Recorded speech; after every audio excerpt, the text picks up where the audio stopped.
Good. All right, very good. We are in Genesis chapter 31. And does someone want to read chapter 31, 1 through, it's a chunk here, 1 through 16. 1 through 16. I can if nobody wants. I can. Go for it. Now Jacob heard that the sons of Laban were saying, Jacob has taken all that was our father's, and from what was our father's he has gained all this wealth. And Jacob saw that Laban did not regard him with favor as before. Then the Lord said to Jacob, return to the land of your fathers and to your kindred, and I will be with you. So Jacob sent and called Rachel and Leah into the field where his flock was, and said to them, I see that your father does not regard me with favor as he did before, but the God of my father has been with me. You know that I have served your father with all my strength, yet your father has cheated me and changed my wages 10 times. But God did not permit him to harm me.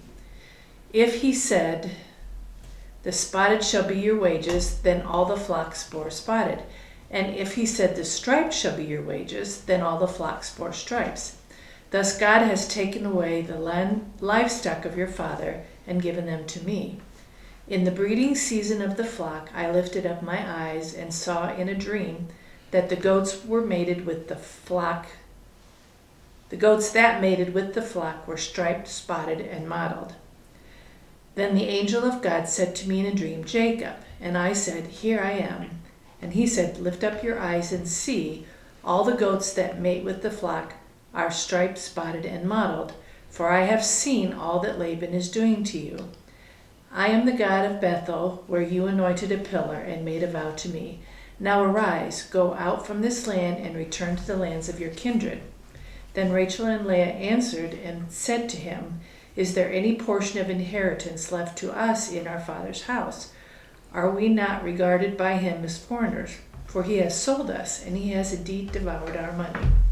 All the wealth that God has taken from our fathers belongs to us and to our children. And then, whatever God has said to you, do. Mm-hmm. Very good. All right, so now, you'll notice here that last time when we went through chapter 30, a couple of weeks ago when we were still together, we got up through verse 24, but we never did the section 25 through 43. And I will just skip that because this is covered literally twice more in this chapter, all right? So basically, just to give a quick synopsis, and 31 fills in a lot of the details that aren't quite there in chapter 30. 31 then adds some information, and you're like, so that's what was going on. The whole discussion about Laban changed his wages 10 times, all right? So just to give a quick recap, now remember, Jacob was tricked by Laban. Jacob's tricky, but Laban is the ultimate trickster, right? So, it was, in some sense, Jacob kind of had it coming because he tricked his own brother Esau, but now he's more than met his match, right? Laban is like, you think you're good at this? Well, let me show you a whole multiple new levels, right? And so Jacob kind of learns that, okay, this is not the way you want to live your life, by going around and defrauding other people, right? Because Laban is the master of it all, right? So anyways, he's tricked in the exchange. He gets Leah as the first wife when he wanted Rachel. And for Leah, the price was 7 years of service. Then finally he says, okay, we'll go ahead and give you Rachel now. And of course Laban wants to pawn off 2 of his daughters. Don't you feel a real sense of love from Laban towards his beloved daughters? He's using them as leverage. Yes, which he's going to continue to do so here into chapter 31. This guy's he's a real piece of work, as we say. All right, so now we got Rachel 7 years, and of course he faithfully, Jacob, serves these 14 years. And now he's gotten to the end of it, and he's penniless, right? they received food, they received shelter, but he wasn't exactly making money out of this. The 7 years plus 7 years was in exchange for the daughters, right? So now 14 years, but he's got nothing to show for it other than, well, I mean, he's got the wives and the children to show for it, but there wasn't a financial side to it. So now we're going to find out in chapter 31 that he now serves 6 years, 20 years total, of years of wages, right? Now, Laban knows that Jacob wants to get out of here, but he's also got 4 wives and 11 children, and they got to eat on the way, right? So he's got to have some. So he works 6 more years, and they strike a deal, right? So the idea is that, well, Laban has all this livestock that has, because when Jacob first showed up, Laban wasn't exactly a wealthy man. He was probably, he might have been middle class, but he's kind of at the low end of middle class, right? But then Jacob shows up, and all of a sudden, this magic starts happening, and the money's rolling in, and the sheep are rolling in, and the camels are rolling in, and the donkeys are rolling in, and there's servants and gold and silver, and wow, my luck has changed, right? Well, we're going to find out here that using divination, which is basically speaking to spirits, and what's the power the New Testament says behind these spirits? Well, it's satanic, it's demonic, right? So Laban is using witchcraft, as we say in the small catechism, to divine the will of God. Well, through a process of divination, going to soothsayers, seances, witches, whatever they had in ancient Syria then back in those days, he figured out that the blessing was, he probably thought it was himself, that his luck came in. But it did coincide with this Jacob relative showing up, and sure enough, the spirits tell him through the process of divination that it's because of Jacob. Well, if Jacob's your lucky star, your lucky coin, your rabbit's foot, whatever superstition you might have, hopefully you have none, but if you have, you don't want to lose the good luck, right? So now we're going to trick even more, right? So during the 6 years of wages, Laban wants all the good stuff for himself, and I'll give you wages, but they'll be the leftover, right? This is like the ancient Near East version of minimum wage, right? I'm going to keep the millions, and you get paid $8 an hour, right? So basically, the deal was starting out. Well, we like the lambs that are white and beautiful and without blemish, and you can have all the leftover stuff, the spotted, the speckled, the mottled, the lesser quality genetic stock. And Jacob's like, fine, we'll do that, right? Well, sure enough, all of a sudden the flocks started producing what? Everything that Laban didn't want, and everything that Jacob said, okay, fine, right? Well, who's doing that? Who's manipulating the genetics? The Lord is, right? He's gonna bless the one who's carrying the seed. Remember the zerah. Jacob carries the seed, capital S-E-E-D, which equals the zerah, which equals the coming Messiah. In his flesh, he carries the future seed, which is Jesus of Nazareth. So he's going to make sure that his plan of forgiveness, life, and salvation is not going to be stopped from old tricky Laban, right? Now, does Laban blame Jacob anyway for the changes in the sheep? Well, you'll see. We're going to get there.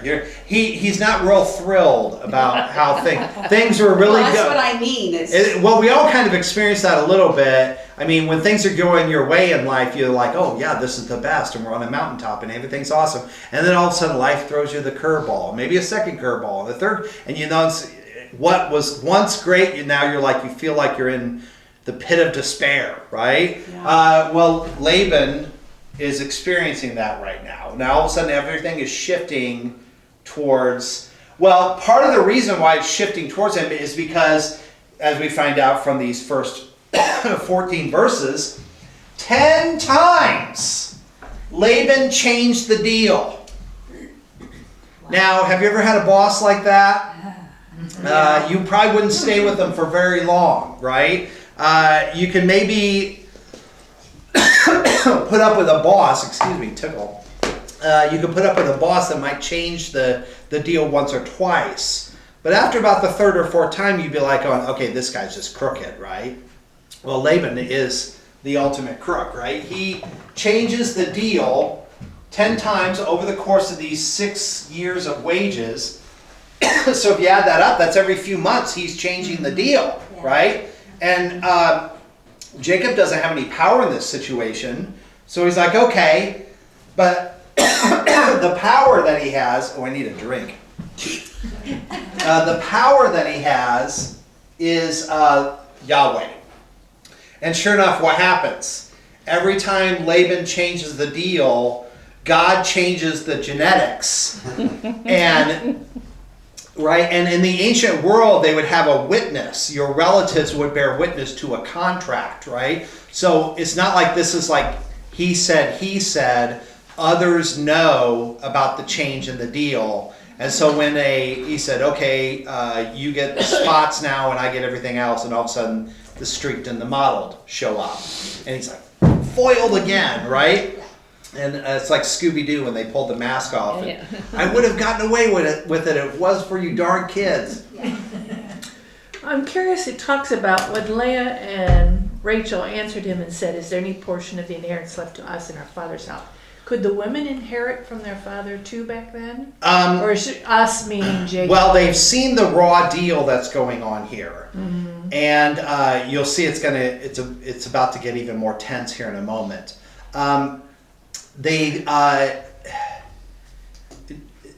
It may be from culture to culture, but in the scripture, in the cultures that are brought up in the scriptures of the Old Testament, the answer would be no. Because so by us, she means Jacob and she means the whole household. The whole household. She's looking out for her own, right? Because she's seen that she's already kind of known this as we're going to feed. It's gotten pretty. What's the word I would use? There's tension. Yeah. Because now they don't look at their father so kindly, because she even said, look, he sold us off, right, for this.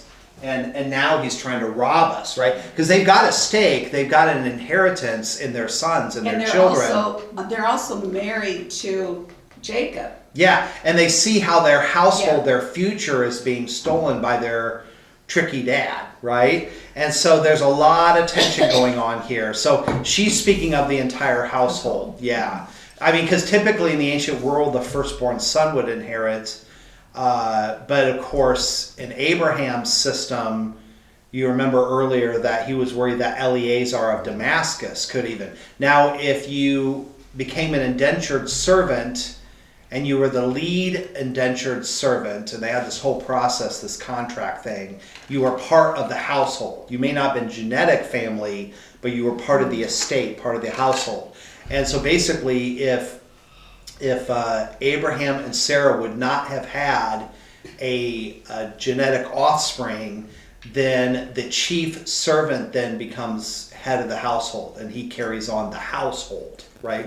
Which includes, because you got to remember, this isn't just like now in America we always think it's blood or water, it's family or nothing, right? But in the ancient world, in the Abrahamic system, it was an extended household. Right? It was almost like a little mini kingdom, right? Everyone in that, and not all of them were related, right? But they were like a tribe, like almost like extended cousins, if you will, you know. And so, of course, then ultimately, he does have a son, two sons, Ishmael and Isaac, and Eleazar would not inherit. But the females, that kind of contractual law, ladies, doesn't have much later until Christianity in Europe comes on the scene, and it starts with noble females. Common females could not inherit, but females of noble birth began to have increasing rights, and then ultimately by the time you get to the egalitarian it starts with a very primitive form of egalitarianism, chauvinism, chivalry. That's the proper word. Chivalry. More and more rights are granted in the medieval period. The Reformation, the late Reformation, the Enlightenment start to pick up, and then by the time you get to the suffrage movement that starts in Britain and Germany and France, and then comes to the United States, that's when women get full rights, equal before the law, if you will. So it's a process, but you'll notice that largely it's a process influenced for the most part by Christianity. I mean, if you're a common female in the Arab world, most of the Arab countries, they still don't even let them drive, let alone vote, hold jobs. If you leave the house without certain clothing, you can be beaten or killed. They call them honor killings. If you walk the streets without a male relative, a chaperone, you can be beaten or killed under the law. So now that sounds completely alien to us. Well, that's because you are the happy beneficiaries of a Christian worldview, a Christian culture where we are equal before God. Now, of course, not all people are created equal in the scriptures or even in the founding documents of the United States in terms of talent or ability, but we're all equal before Christ scripturally, and we're all equal before the law in the world under the Constitution, right? So in the ancient world, the answer would have been no. Women would not have inherited. Generally speaking, maybe in some cultures, I'd have to research it. I seem to remember some historical references, but it would only be on the high end of royalty side, right? It would not extend down into lower nobility or even the commoners, right? That would be like an exclusive right that would belong only like to top tier female royalty. And even then, I don't think it was like completely, that was a developing thing. It wasn't like completely wide open. That was one of the controversies about Elizabeth becoming Queen of England, right? Because England had never had a female heir before, and to make her a prince, now I know you're used to hearing the word princess, but the legal term would have been a prince, which is the highest authority in the land. That was a real struggle for the English because You're talking about Elizabeth I. Elizabeth I, not Yes. Elizabeth II.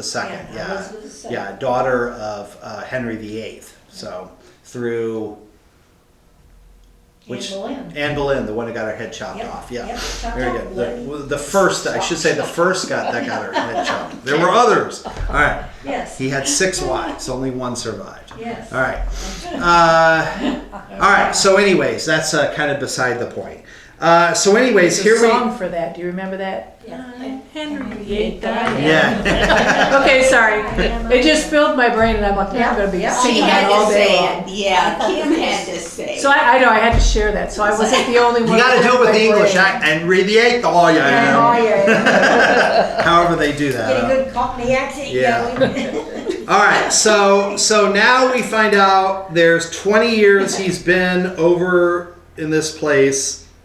He's itching to get out, but now we're finding there's some stress, there's some strain, not only within the family, between the daughters and Laban, but the sons, Rachel and Leah's brothers are now going to start doing some antics, right? They're spreading the rumors that Jacob has stolen.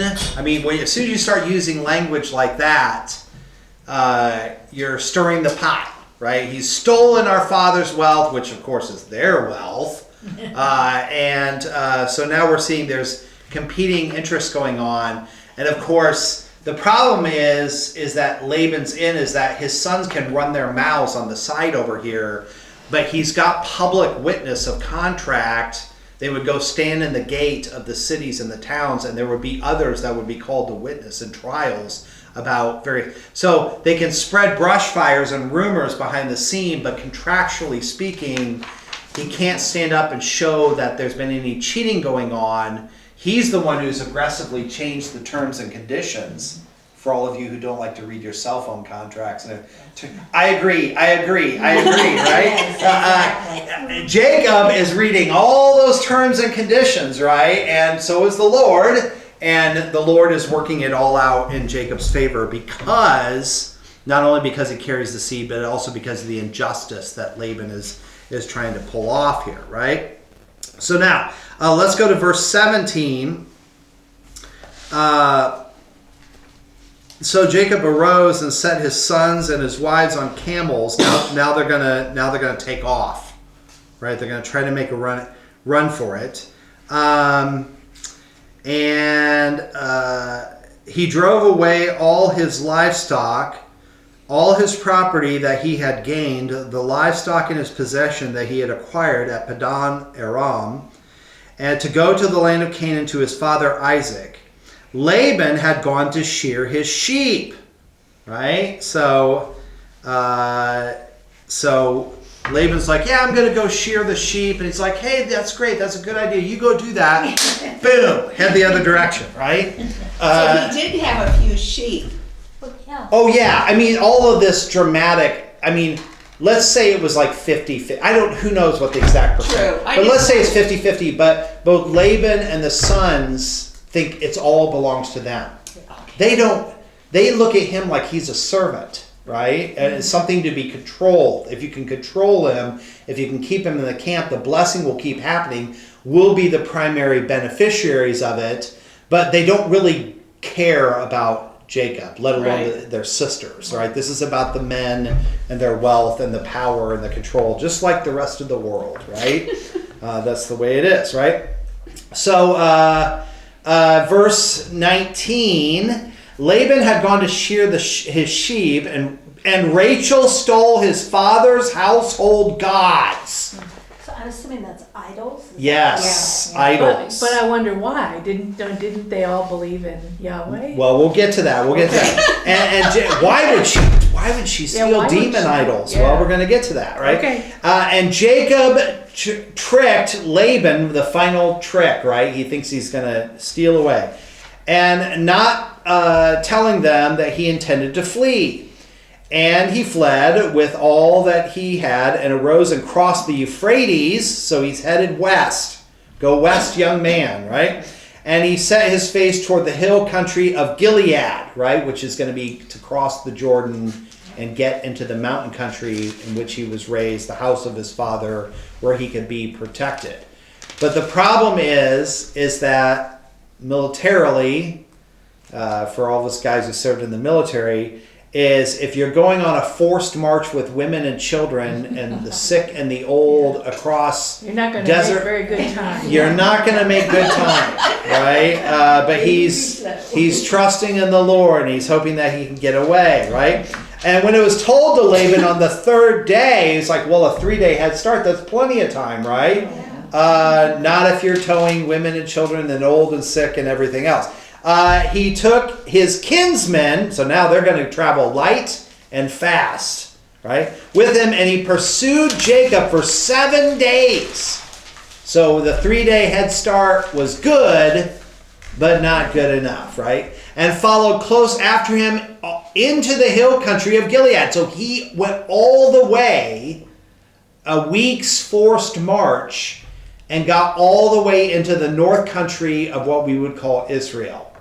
All the way to the hill country of Gilead, in northern Israel. But God came to Laban, the Aramean, which that's another word for Syrian, in a dream by night and said to him, be careful not to say anything to Jacob, either good or bad. Shot across the bow, as we call it, right? Can't say anything. Right. You better be careful, right? Why? Jacob is carrying the zerah, the seed.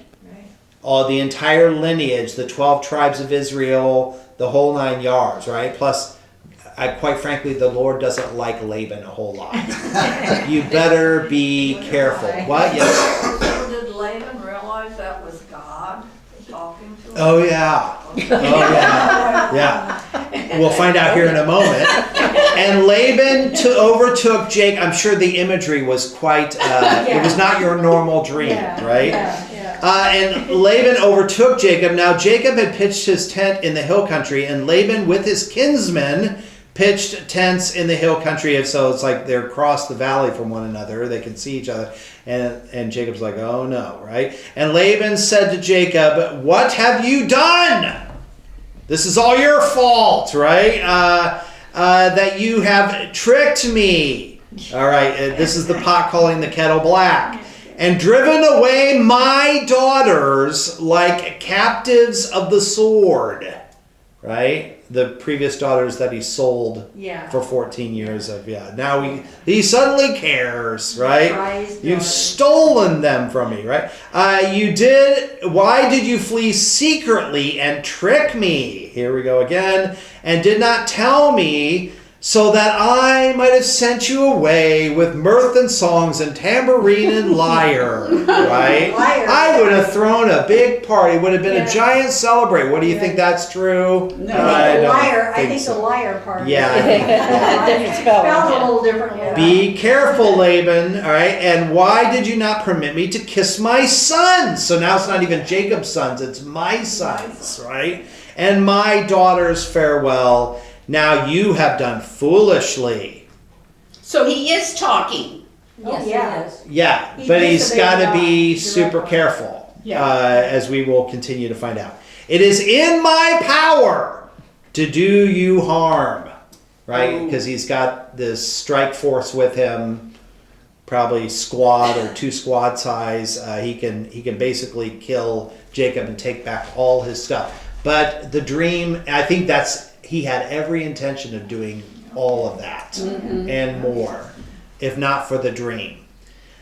But the God of your father, now notice here, the God of your father, Yeah. right? Now, this is, speaking of your question earlier, we have to remember that this is post-flood, a polytheistic, poly meaning many gods, syncretistic, that is where a mishmash of religions, right? So does Laban believe that Yahweh is God? Yes, but not the God. He is a God. But he also has gods, which of course are demons. And all of that is the story of Israel in the Old Testament, giving up the true God and the true worship of the true God for false gods, the Asherah, Molech, Chemosh, all of these Canaanite gods, right? But your God, the God of your father, spoke to me last night saying, be careful not to say anything to Jacob, either good or bad. And now you have gone away because you longed greatly for your father's house. But why? And this is where he thinks he's got him, right? Why did you steal my gods? In other words, your God, your father's God. But now his true heart is coming out. This guy is not a Yahwist. He's not a Christian. He's paying lip service. He does acknowledge that this God exists, but he still thinks in his pride and his arrogance that his gods are better than Jacob's gods, right? Even though Jacob's presence with him was the first real superfluous or copious amounts of blessings that he had ever received in his life. But he still thinks in his pride and his arrogance that he himself and his household gods are still greater than Jacob and the God of Jacob's father, which is Yahweh, right? Now Jacob answered and said to Laban, because I was afraid, of course he is, for I thought that you would take your daughters from me by force, which of course he was going to do, if not for the dream. Anyone with whom you find your gods shall not live. In other words, if you find who's got them, go ahead and kill them. In the presence of our kinsmen, because it was a serious offense in the ancient world, you did not do temple robbing, right? You did not steal other people's, even stealing animals could be various forms of corporal punishment, even death, right? Let alone somebody's household gods. In the presence of your kinsmen, of course, they're totally outnumbered by Laban and his crew. Point out what I have that is yours. In other words, don't just check for the gods. Check the sheep, check the tents, check anything, and take it. Now Jacob did not know that Rachel had stolen them. So see how they're all deceiving one another? I mean, this is like those reality TV shows that people, it's like everything is lies and deceits and daughters tricking fathers, fathers tricking daughters, son-in-laws stealing away, running away, hiding. This is all a direct byproduct of the fall in Genesis chapter 3, when our human nature changed. They're not all these pious good people standing around like, how can I help you, brother? And they're all trying to get one over on each other. They're all trying to take advantage. And of course, Jacob doesn't know this. Ouch. Well, Rachel never had time when you're on a forced march as fast as you can go. Left, right, left, right. Okay. So Laban, of course, is gonna get the guilty until proven innocent, right? Yeah. He's gonna find the good. So Laban went into Jacob's tent, because you're gonna go there first, into Leah's tent, and then into the tent of the two female servants, which are Bilhah and Zilpah. And but he did not find them. What? How's that could be? And when he went out to Leah's tent, he entered Rachel's. Now Rachel had taken the household gods and put them into a camel's saddle, like a saddlebag, and she sat on them. Laban felt all about the tent, right? Because they're sleeping on the ground. He's going through the sleeping bags and everything else. But he did not find them. And she said to her father, "Let not my lord be angry, that I cannot arise before you, for the way of women is upon me." All right. So she lied. She stole. She lied to her husband. Now she's lying to her father about the fact that the stuff is right under her rump. But right. what does she mean for the way of women? She's having her period. Oh. Yeah. Oh, that's how they said it. They couldn't rise up. Yeah. I'm too weak to rise. Have mercy on me, Father. Right? Well, at least I understand that one. Right. The way, there you go. She's not treating the gods very well. No, she's sitting on them. That's a little disrespectful. All right. So then Jacob became angry and berated Laban, right? Because he doesn't know that all this stuff is under Rachel's keister, right? Jacob said to Laban, "What is my offense? What is my sin that you have hotly pursued me?" Right? Because, he knows that if Laban is 3 days this way, and then I can get 3 days this way, and then it takes 7 days on a forced march, that's a hot pursuit, right? Yes.